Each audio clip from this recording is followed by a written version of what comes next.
Ang elepante ay isang malaking hayop na nagmula sa Afrika at Asya. Ito ay kilala sa kanyang malaking laki, mahabang pangil, at malalaking tainga. Mga katangian ng elepante, ang elepante ay mayroong malaking laki, na maaaring umabot sa 4 na metro ang taas at 7,000 kilo ang timbang. Ang elepante ay mayroong mahabang pangil na ginagamit sa pagkain, pag-inom, at pagdodol. Ang elepante ay mayroong malalaking tainga na ginagamit sa pagpapakulak ng init at sa pagdodol. Ang elepante ay mayroong malakas na pangangatawan na nagbibigay sa kanya ng kakayahan na maglakbay ng malayo at magdala ng malalaking bagay. Mga benepisyo ng elepante sa ekosistema. Ang elepante ay mayroong mahalagang papel sa pagpapanatili ng ekosistema sa Afrika at Asya. Ang elepante ay nagbibigay ng pagkain sa ibang mga hayop sa pamamagitan ng pagkain ng mga halaman at pagdodol ng mga bato. Ang elepante ay nagbibigay ng tirahan sa ibang mga hayop sa pamamagitan ng paggawa ng mga butas at mga kuweba. Mga hamon na kinakaharap ng elepante. Ang elepante ay kinakaharap ng mga hamon tulad ng pagkawala ng tirahan, pagkawala ng pagkain, at pagpatay ng mga tao.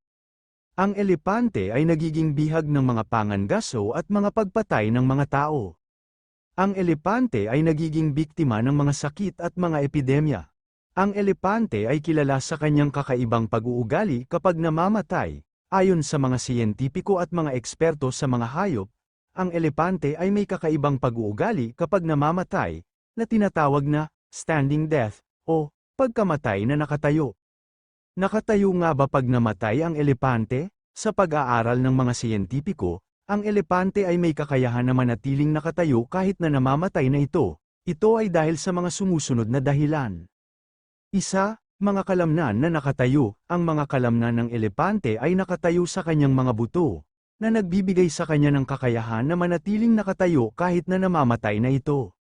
Dalawa, mga buto na nakatayo. Ang mga buto ng elepante ay nakatayo sa kanyang mga joint, na nagbibigay sa kanya ng kakayahan na manatiling nakatayo kahit na namamatay na ito. Tatlo, mga reflex na nakatayo. Ang mga reflex ng elepante ay nakatayo sa kanyang mga nerbyo, na nagbibigay sa kanya ng kakayahan na manatiling nakatayo kahit na namamatay na ito.